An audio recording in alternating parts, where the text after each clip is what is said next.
Hello, my name is Hillary Whitaker, and today I will be discussing my action research project that was completed to fulfill the requirement for Georgetown College Class EDU 626. When beginning my research, I did so by identifying a problem at my school regarding the gifted and talented population.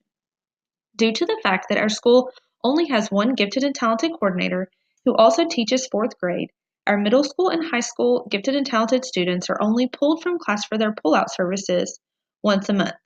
These pull-out services are a time where all of the gifted and talented students meet to participate in extension activities which strengthen their talents and abilities, and are an essential part of a gifted and talented education program. Because of this, most of their learning and differentiation takes place in the mainstream classroom.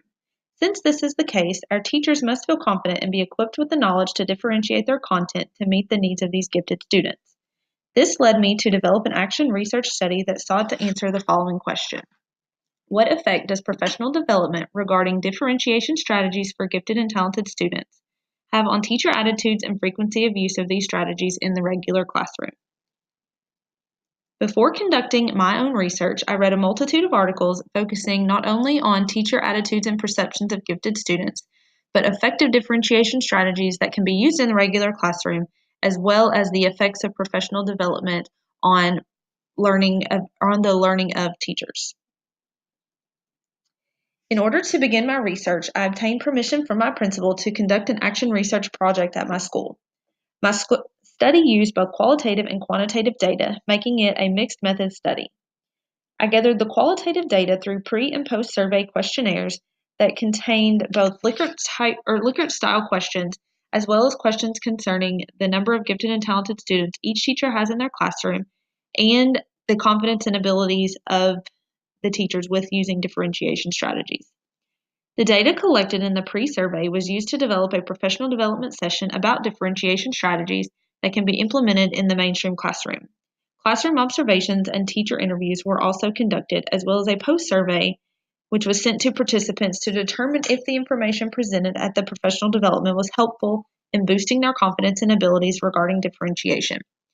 Since data was collected using multiple methods, this ensured triangulation and was able to ensure that the results of the study were more valid.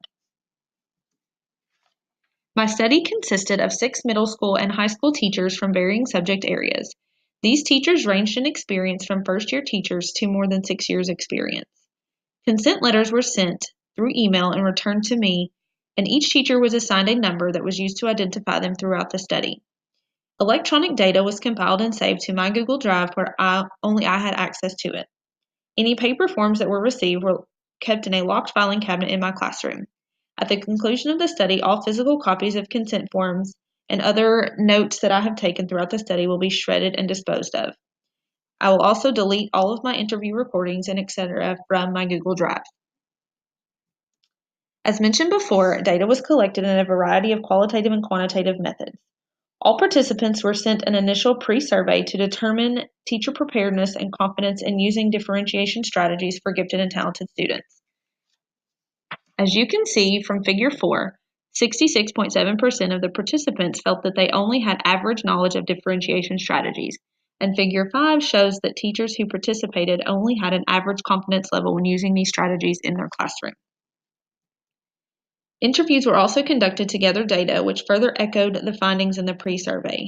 An overwhelming majority of the participants felt that prior to becoming a teacher, they were very underprepared in the education of gifted and talented students.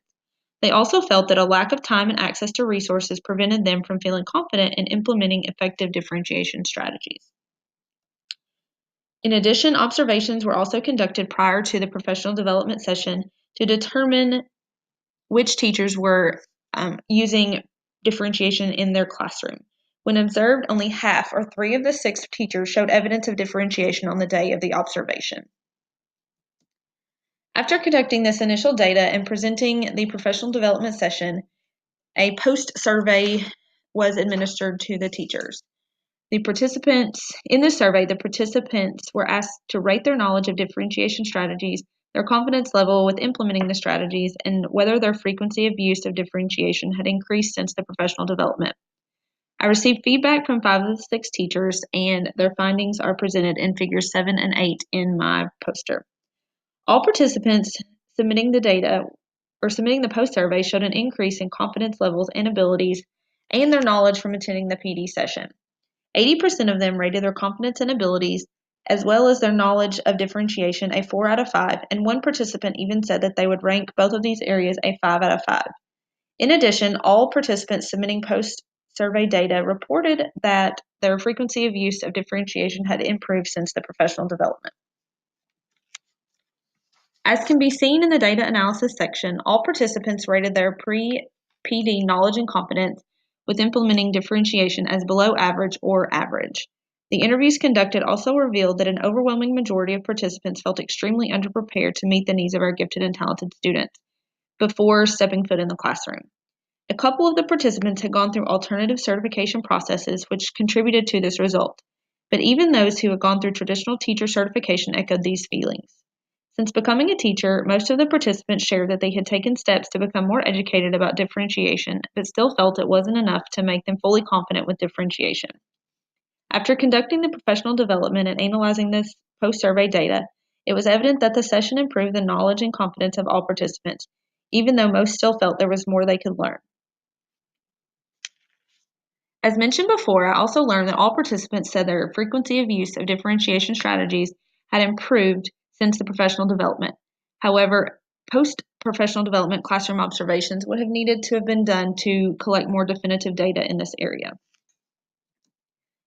The two main conclusions that I could draw from the study are as follows. First of all, professional learning does in fact lead to an increase in confidence and ability levels in the classroom. As we all know, as teachers, it is essential that we are lifelong learners in order to keep up with our changing profession. Several of the articles that I read also said that a lack of education or exposure to information regarding the gifted population was one of the main causes of inadequate differentiation in our regular classrooms. If we want our teachers to effectively meet the needs of our gifted and talented students, then professional learning regarding this topic is essential before and after entering the classroom. Secondly, there is no one-size-fits-all formula for differentiation. In order to be effective, a variety of differentiation methods have to be used, and strategies must be tailored to each individual student. Going forward, I think there's a lot that my school can take away from the results of this study. First of all, although our gifted and talented coordinator at our school makes great attempts at educating our staff, the focus is usually placed on identification of gifted and talented students rather than specific strategies that can be used in the classroom. My first recommendation would be that the rest of the staff be given additional professional development opportunities that are more focused on techniques that can be implemented in the classroom. I would also suggest that a bank of resources be created as a place where teachers can turn when planning their differentiated content. I think this would not only make things feel more accessible, but would make differentiation seem less daunting. As for the teaching profession as a whole, the study revealed not only how powerful professional learning is in the area of gifted education, but can be in other areas as well. I think it also revealed inadequacies in the way our colleges and universities prepare for future teachers in this area. My recommendation would be to include more classes regarding gifted and talented education so that teachers would feel more confident in this area when they enter the classroom and would not feel like they are always having to play catch up in order to adequately meet the needs of the gifted population. Thank you.